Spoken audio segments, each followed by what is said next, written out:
Hoy en Hispanic Connection, una persona ya ha sido arrestada en la Florida bajo la ley antiinmigrante SB 1718. Analizaremos los posibles escenarios de esta detención. Además, hablaremos sobre el nuevo aumento de inmigrantes indocumentados en la frontera. ¿Qué está sucediendo? ¿No están funcionando los programas migratorios promovidos por la Casa Blanca? Y por supuesto, también estaremos dando respuesta a las preguntas de nuestra audiencia.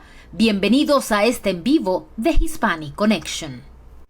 Conversaremos sobre las oportunidades que Estados Unidos te ofrece como inmigrante. Y esto es Hispanic Connection. Hispanic Connection. Infórmate, actúa y triunfarás.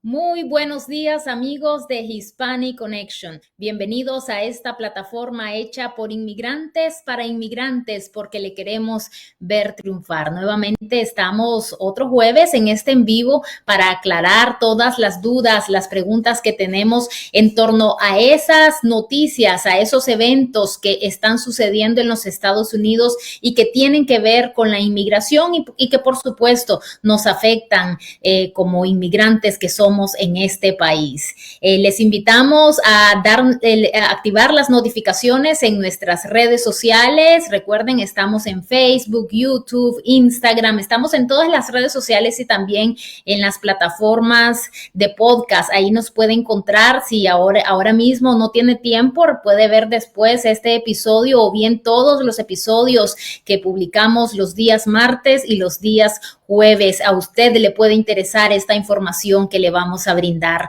acá, o bien a sus familiares, a sus conocidos. Aprovechamos, como siempre, para saludar y agradecer a 100% Noticias y Despacho 505, quienes retransmiten este episodio desde Costa Rica y España, respectivamente. Nuevamente, bienvenidos a todos y, por supuesto, también damos la bienvenida a nuestra especialista, la abogada de inmigración, Noelia Ramos, quien nos acompaña como todas las semanas en este espacio. Bienvenida, abogada. Bien, buenas tardes, Samantha. Muchas gracias. Abogada, vamos a iniciar hablando sobre este tema que está causando muchísima polémica en la Florida. Bueno, en realidad esta ley, la SB 1718, está causando muchísima polémica desde que conocimos, desde antes que fuera una ley. Y precisamente hace unos días hemos conocido que un ciudadano mexicano fue arrestado mientras conducía de Georgia hacia la Florida porque supuestamente iba sin documentos y además le acompañaban otras 4 personas que también supuestamente iban sin documentos. Ahora se piensa que fue arrestado bajo la ley SB 1718. Es considerado como la primera persona que ha sido arrestado bajo esta ley. Que ya hemos hablado en semanas anteriores, es la ley antiinmigratoria más dura de los Estados Unidos y ahora está en peligro de ser condenado hasta por 15 años o bien ser deportado. Recordemos que entre otras cosas, esta ley castiga a aquellas personas que trasladen a indocumentados hacia el estado de la Florida. La primera pregunta, abogada, es que estoy un poco confundida porque recordemos que esta ley ahora mismo tiene una demanda, ¿verdad?, ante un juez. Y yo pensé que al estar vigente esta demanda, pues no podía ser apresada una persona bajo esta ley. ¿Qué es lo que sucede acá? Ok, el hecho de que esté una demanda no quiere decir de que se ha mandado a detener la efectividad de esta ley. Por tal razón, hasta que no sea que el juez, por ejemplo, apruebe un injunction, que significa detener esa vigencia, todo va a seguir igual. Y como ejemplo, les doy también la situación que está pasando con el paro humanitario. Por esa razón es que todavía también seguimos pudiéndonos acoger con el programa de paro humanitario, porque tampoco el otro juez que está llevando la otra demanda ha detenido la vigencia de la ley del paro humanitario. Así que así funcionan las leyes, Samantha.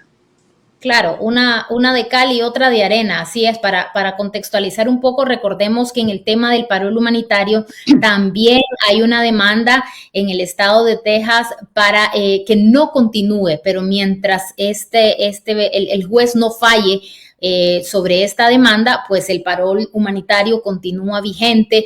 Hemos hablado ampliamente en el episodio de la semana pasada, ahí ampliamos muchísimo sobre esta demanda, así es que si usted quiere saber más, le invitamos a que también visite los episodios anteriores, y ahí acá en todos los episodios que publicamos los martes y jueves puede encontrar información muy valiosa. Abogada, según dicen las noticias sobre este caso de esta persona que fue apresada, dice que no mostró documentos. Esta persona, ¿verdad? Que de nombre Raquel López, si no me equivoco. ¿Qué documentos debería demostrar una persona si es detenida por la policía mientras va manejando? Bueno, realmente es ahí donde también está el problema o el conflicto entre la ley estatal y la ley federal.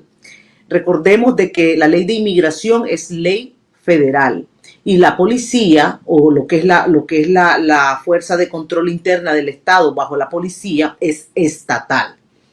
Por eso el conflicto se está dando en este momento con esa ley nueva.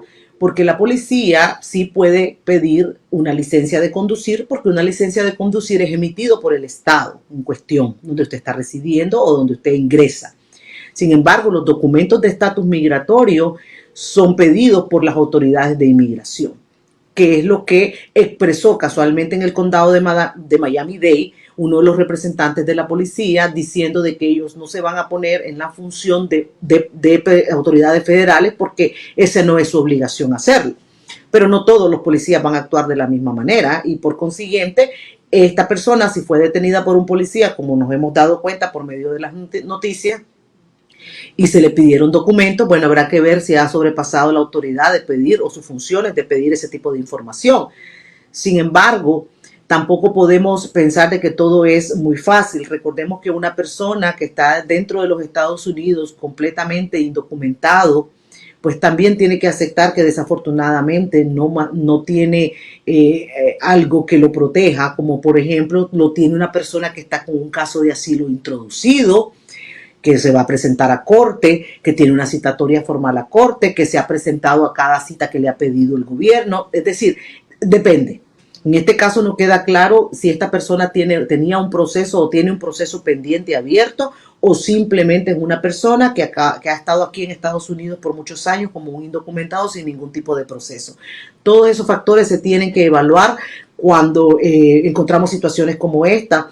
Estas situaciones las hemos visto, esta no es la primera vez, Samantha. Desafortunadamente es una situación que pasa, lo que pasa que en este sentido se está señalizando más bajo la nueva ley. Pero realmente acá muchas veces cuando nos llaman del centro de detención, por ejemplo acá el que tenemos centro de detención de Chrome, casualmente muchas de las personas que fueron detenidas fue porque hay una infracción de una ley estatal, como sería por ejemplo el no tener una licencia de conducir, y entonces han iniciado un trámite de deportación con las autoridades de inmigración. Es decir, que es una de las formas más comunes que hemos visto.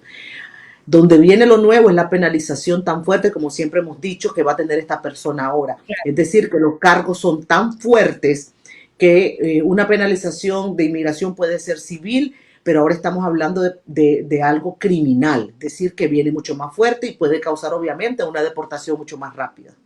Y si hablamos del caso hipotético que digamos que el policía que detuvo a esta persona, o bien otro caso, ¿verdad? Puede haber sido otro caso, solicitó los documentos, pero él no es un funcionario de ICE, entonces este podría ser un factor a su favor en el proceso de deportación o de que se le vaya a castigar con varios años. ¿O es indistinto? A eso que me refiero con todos los factores que se van a tener que analizar. Si ese oficial pidió más allá, bueno, eso se tiene que analizar. Pero si ese oficial pidió, por ejemplo, un documento normal, como es una licencia de conducir, y la persona no lo tenía, no está sobrepasando su autoridad, está haciendo su trabajo. Entonces, esto va a estar bastante reñido en cuanto a los argumentos que van a ser suficientes o no para proteger a esta persona. Y si esta persona también, recordemos, desafortunadamente no tiene una opción, una vía por donde poder, como por ejemplo tenemos clientes que tienen un esposo ciudadano, hijos menores, alguien que va a tener una penuria, un residente, un ciudadano, tampoco va a ser tan fácil que podamos alegar. Es decir, son muchas cosas las que se van a tener que tomar en cuenta, Samantha. Y ahora no se sabe, no se conoce, al menos yo no lo he leído, ¿verdad? No lo he visto en ninguna de las noticias qué sucedió con las otras 4 personas que estaban en el automóvil y que también se dice son indocumentados. Estas personas también pueden verse... Enfrentando pueden- cargos, claro que sí. Lo mismo también porque si ellos son considerados, hay dos maneras de verlo. Si el señor Raquel está siendo considerado como una persona de tráfico de personas, él lleva el mayor cargo y las otras personas se convierten, son víctimas o no son víctimas. Obviamente si son personas trabajadoras, como hemos leído en las noticias, y no alegan ningún tipo de daño, no pueden ser consideradas víctimas. Es decir, va a estar bien controversial, bien controversial. Ahora, pienso aquí que casos como este abren un abanico de situaciones en las que podrían ocurrir. Por ejemplo, en algunos estados fuera de la Florida, por ejemplo, yo que vivo en Texas, acá hay un problema serio con la emisión de licencias de conducir. Las citas ahora mismo están por 4 o 5 meses. Entonces, ¿qué sucede si una persona se le vence su licencia de conducir, no la ha renovado porque no hay cita? Y justo es detenido, viaja al estado de la Florida y es detenido sin una licencia vigente. ¿Puede haber aquí alguna situación similar? Bueno, es que estamos hablando de quién está cometiendo la infracción. Todavía podemos llamarle una infracción de tránsito a este nivel. Si es una persona indocumentada, como la ley SB 1718 está diciendo, indocumentada que adquirió una licencia en otro estado, recordemos que ellos dicen que no la van a reconocer. Es que aunque la tuviera, no la van a reconocer. Ahora, si es una persona que la tiene y que no la tiene vigente, hay una infracción estatal. Es decir, Ujú. va a depender, cada caso va a ser bien particular. Recordemos también que en torno a esta ley, quizás un par de meses atrás, cuando recién estaba, creo que por entrar en vigor esta ley, varios legisladores estatales de la Florida solicitaron a los inmigrantes que no abandonaran la Florida, que esto solo había sido una ley para meter en miedo, fueron las palabras que ellos utilizaron. Ahora, esta situación de esta persona que ha sido encarcelada bajo esta ley echa por tierra todas esas recomendaciones que dieron estos legisladores estatales. Es correcto, no se trata de en inglés le llamamos un chill effect. No se trata de un chill effect, esto es una realidad y la estamos viendo y la prueba se está constatando en este momento. Y esto apenas primero de los tantos casos que podemos ver desafortunadamente.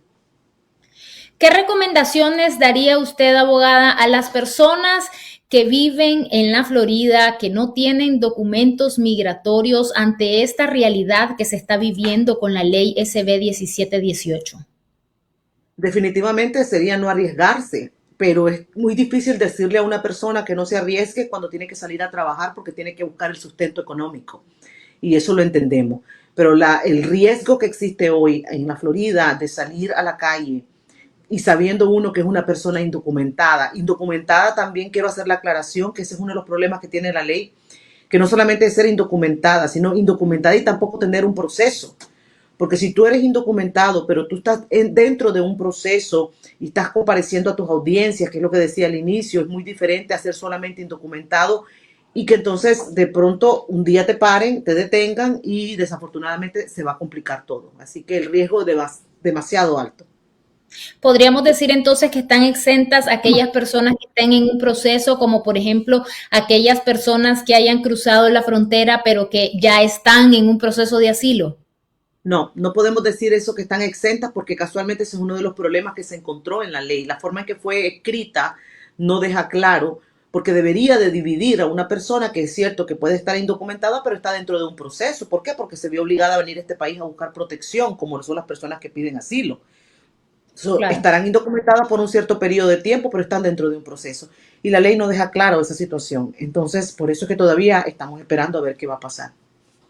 Claro, y en esa ley hay tantas complejidades y tantos puntos por aclarar, ¿verdad? Tantos términos que tampoco conocemos, que ahora más que nunca es importante visitar a una persona especialista en estos temas de inmigración. Si usted tiene temor o cree tener un caso o simplemente quiere estar bien informado para que no vaya a tener ningún percance de este tipo, recuerde que la abogada Noelia Ramos brinda la primera consulta sin costo. Si usted nos escribe a nuestras redes sociales o a nuestro correo info@hispanic-connection.com, con gusto le podemos contactar con la oficina de la abogada Noelia Ramos, quien le va a asesorar en un caso que a lo mejor usted ya tiene una oportunidad para conseguir sus documentos en este país. Abogada, ahora precisamente hablando de la frontera, quiero pasar a otro tema, ya que las autoridades migratorias han informado que al menos 91,000 inmigrantes de unidades de familia, es decir, no 91,000 inmigrantes, 91,000 familias llegaron en el mes de agosto a la frontera de los Estados Unidos. Esto convierte, esta cifra sería la más grande, ¿verdad?, en lo que va del año. Y en los últimos meses hemos venido viendo que se ha venido incrementando esta cifra, pese a que a inicios del año la Casa Blanca lanzó el programa del parol humanitario para venezolanos, nicaragüenses, cubanos, haitianos. En los meses posteriores también presentaron otros programas migratorios de reunificación familiar con el fin de disminuir la llegada de más inmigrantes indocumentados a la frontera. También salió el título 42 y entró en vigor el título 8, que por supuesto, si quiere saber más al respecto, también le invitamos a que vaya a ver el episodio que publicamos el día martes. En fin, lo que quiero decir es que nuevamente están aumentando los inmigrantes en la frontera. Y esto alarma mucho, ¿verdad?, acá dentro de los Estados Unidos, porque ¿qué es lo que está sucediendo? Entonces, abogada, ¿quiere decir que los programas migratorios que ha lanzado la Casa Blanca no están funcionando? No necesariamente, Samantha. Esto de la migración que hay hacia Estados Unidos, no olvidemos que tiene que verse como un problema global. Esto no solamente está afectando a los países de América, sino que esto es algo global, es una migración que viene de todas partes. No todas las personas califican, por ejemplo, para el parol humanitario, no solamente porque no tengan la nacionalidad, sino que hay otros que ni siquiera tienen un patrocinador que quiere iniciar un trámite a nombre de ellos, o mucho menos que exista un familiar que inicie una petición familiar para poderlos traer de una vía legal.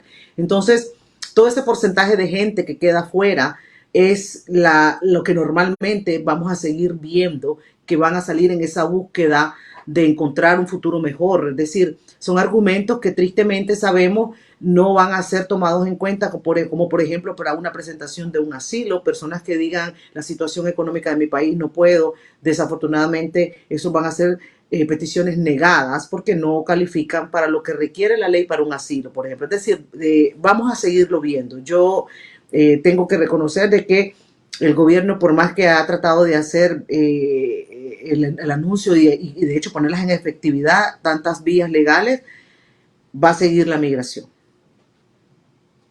Claro, de hecho, ¿verdad? Recordemos, este es un país históricamente hecho por inmigrantes. Ahora mismo vemos que pues la mayor parte de los inmigrantes que están llegando a este país venimos de Latinoamérica, pero en otros tiempos fueron de Europa, de otras partes del mundo.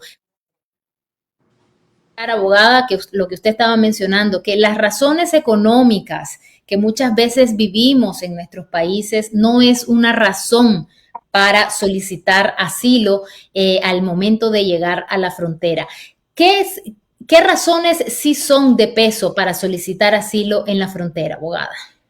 Bueno, realmente los argumentos las opciones de protección bajo el asilo y la convención en contra de la tortura, podemos hablar lo que es la opinión política, la raza, grupo social, donde por ejemplo esa persona ha sufrido a un nivel en su país que su vida, su libertad puede estar en peligro, que no tiene la protección que le debería de brindar las propias autoridades de su país y por consiguiente se ven en la necesidad de salir huyendo de sus países.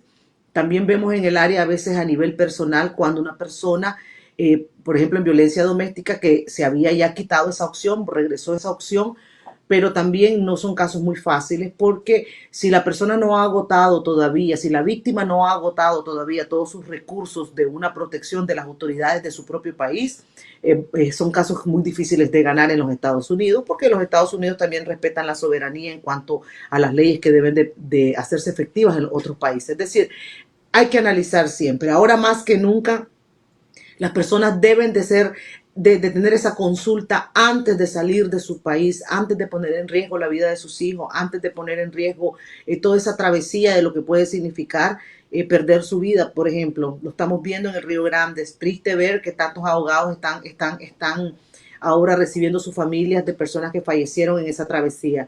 Por eso hay que estar informados para que no cometan errores que pueden ser después, no lo podemos reparar.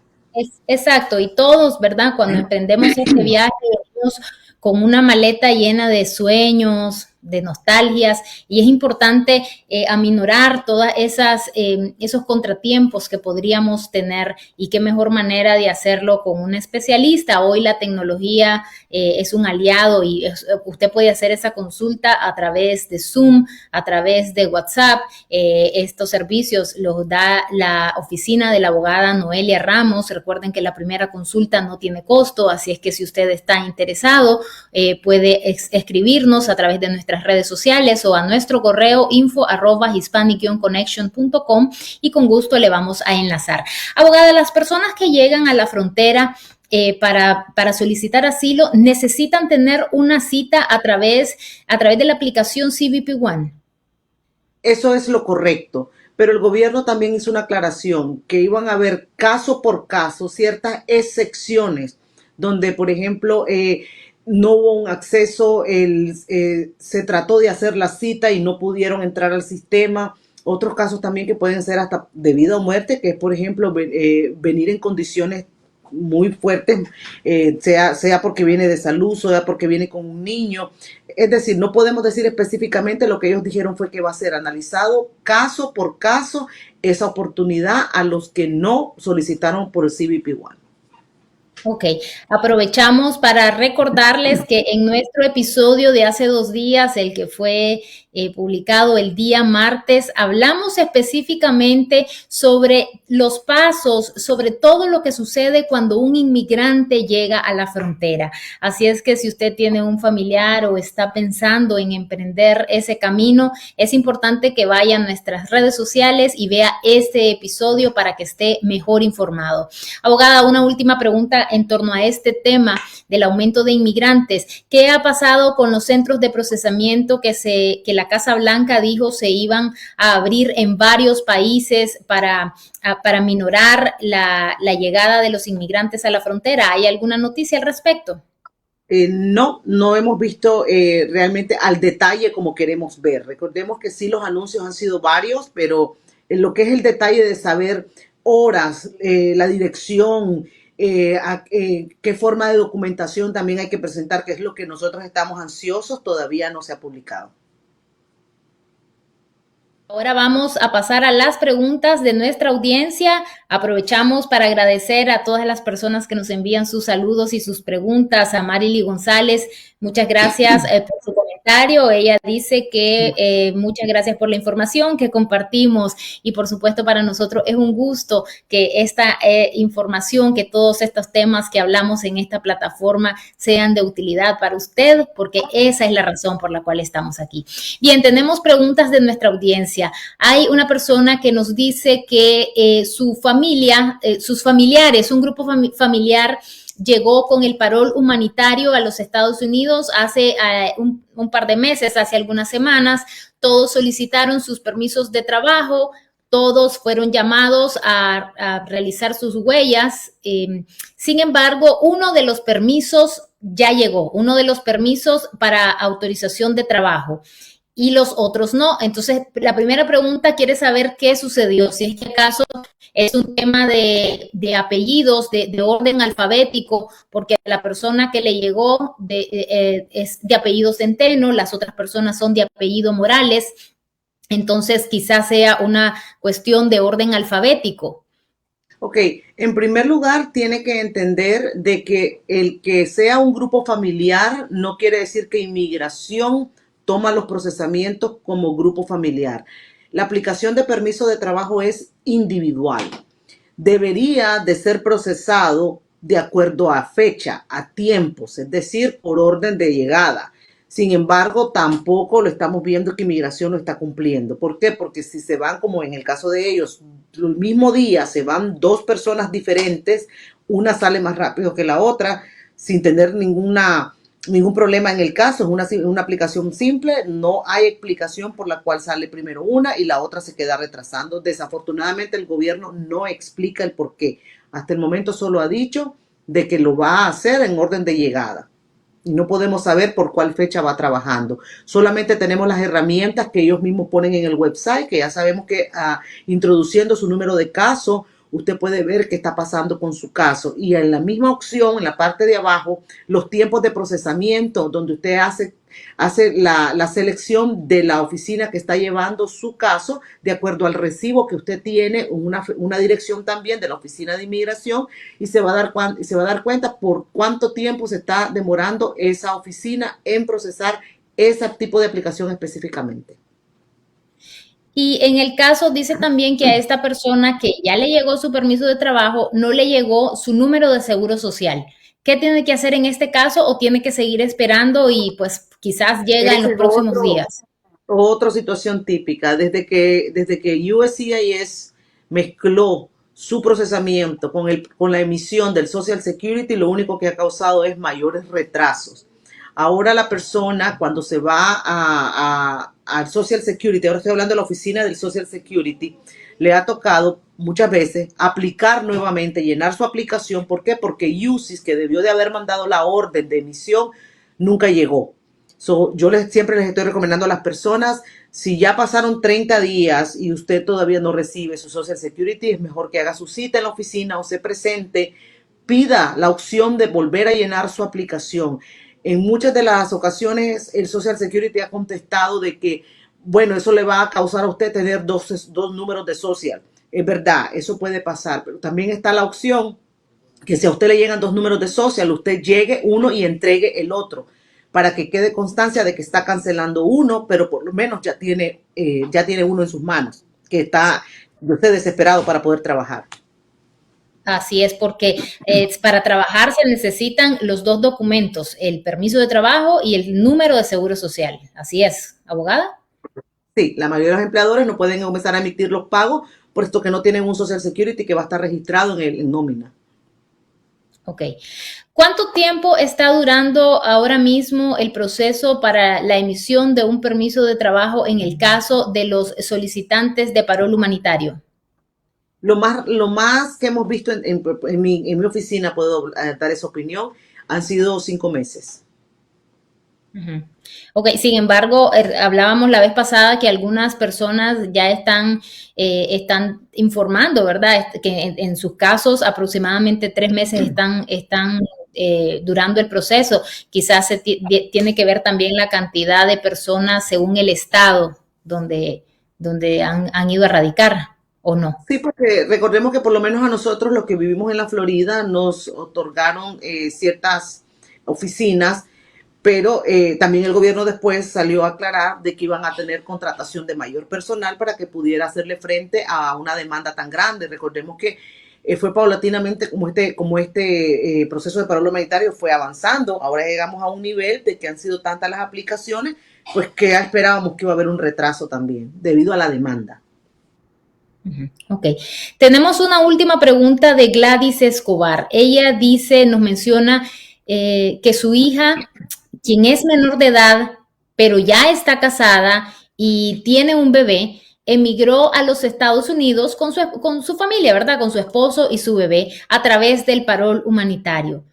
Ella pregunta si hay algo diferente que ella tendrá que hacer, puesto que ella es menor de 21 años. Ok, si una persona se casa, se convierte en mayor de edad. Entonces, aunque ella sea por edad, que ella piensa que es menor de edad, legalmente hay una emancipación casi que automática al momento que uno se casa. Ok. Pero no Perfecto, tiene que muy hacer nada más importante. allá. Con respecto al parol, básicamente lo que hace cualquier persona después de que entra con el parol es pedir su permiso de trabajo. Ok, perfecto. Bueno, muchísimas gracias, abogada, por estar con nosotros todas las semanas aclarando todas estas dudas. Aquí vamos a seguir para darle, vamos a ver qué va a suceder, ¿verdad? Con esta persona que ha sido encarcelada bajo la ley SB 1718. También vamos a estar hablando de todas las noticias que están sucediendo en inmigración y aquí los esperamos a ustedes para estar aclarando todas esas dudas. Gracias, abogada, y gracias también a nuestra audiencia por acompañarnos todos los jueves. Recuerden que los días martes también publicamos episodios sobre procesos migratorios, procesos específicos. Muy importante, información que usted tiene que saber si está pensando en emigrar a los Estados Unidos o si ya es inmigrante en este país.